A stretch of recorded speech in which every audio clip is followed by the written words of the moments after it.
রাকসু নির্বাচন পেছানোর কোনো প্রশ্নই আসে না। যে সময় রাকসুর তফসিল ঘোষণা হয় সে সময় ছাত্রদল ভিসির কাছে গিয়ে দাবি জানিয়ে এসেছিল যাতে 2 মাস রাকসু পেছানো হয়। ছাত্র শিবির এবং একজন ইন্ডিপেন্ডেন্ট অ্যাক্টিভিস্ট হিসেবে আমি দীর্ঘদিন ধরে রাকসু আদায়ের জন্য আমরা আন্দোলন করে আসছি এবং সর্বশেষ অনেক চড়াই উতরাই পেরিয়ে আমরা রাকসুর যে তফসিলটি ঘোষণা হয়েছে।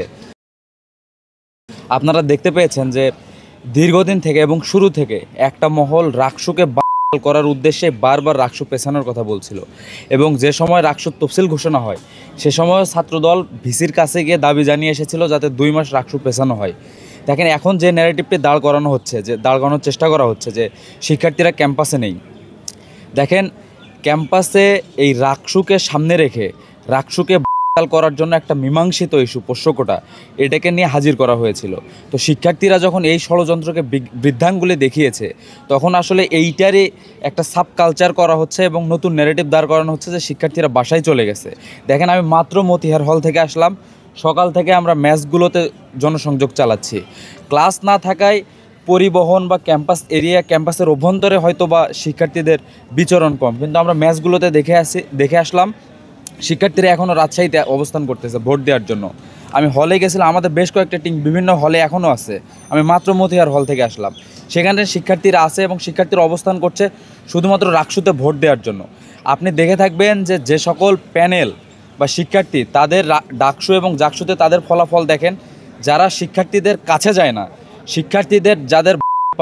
যারা শিক্ষার্থীদের কাছে যেতে পায় তারা আসলে এই রাকসু নির্বাচনকে বান করার একটা যন্ত্র করছে এবং এইটা একটা সংঘবদ্ধ।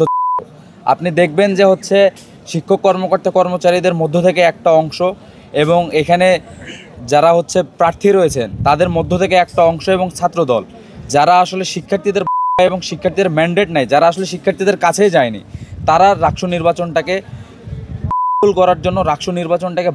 করার জন্য পেছানোর একটা নতুন আলাপ ছাড়তেছে।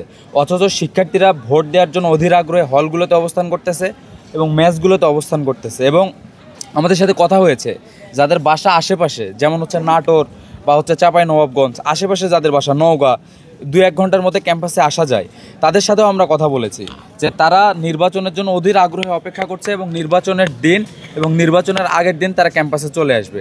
তো এমতো অবস্থায় রাকসু নির্বাচন পেছানোর কোনো প্রশ্নই আসে না।